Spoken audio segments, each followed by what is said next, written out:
Tahimik din muna si Pangulong Bongbong Marcos sa mga issue. Nag-ikot siya ngayon sa Surigao para mamahagi ng tulong sa mga magsasaka at mangingisda. Para bigyan ng mukha ang balita, Mobile Journal, Julie Baiza. Tuloy sa pag-iikot si Pangulong Bongbong Marcos sa mga malalayong lalawigan sa bansa para sa pamamahagi ng tulong ng gobyerno. Sa pagpunta sa Tandag, Surigao del Sur, binigyan diin ng Pangulo na kailangang matulungan ang mga mangingisda at magsasaka, lalo't ito ang pangunahing kabuhayan sa lalawigan. Ikinagagalak ko pong ihatid sa inyo ang 10,000 cash assistance para sa mahigit 9,000 na makakatanggap dito sa Surigao del Sur sa ilalim ng Ayuda sa Kapos Angkita Program o AKAP ng DSWD.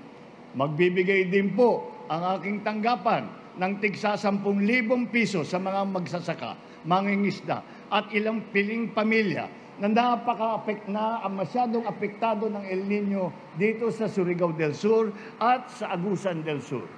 Ayon sa Pangulo, bukod sa pamamahagi ng tulong, bahagi rin daw ng pag-iikot niya ang malaman at personal na makita ang kalagayan ng mga residente sa lugar. Tiniyak din niya na pinaghahandaan na ng pamahalaan ang darating na tag-ulan. Ay kailangan natin paghandaan ng tag-ulan na inaasahan magdadala ng higit sa normal na buhos ng ulan sa darating na buwan ng Oktubre.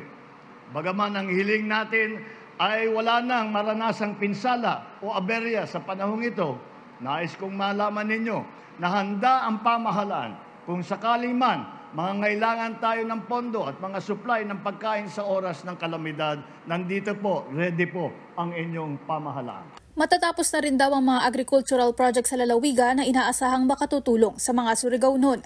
Indinatag din ni PBBM ang mga proyekto sa education at health sector.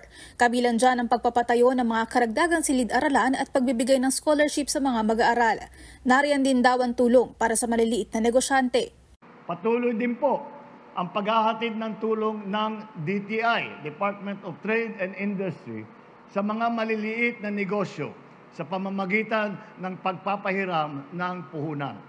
Sa katunayan, may nakahandang dagdag na higit 12 milyong piso ang DTI upang tulungan ang ating mga MSME, yung mga maliliit po na negosyo, sa ilalim ng Negosyo Center Program.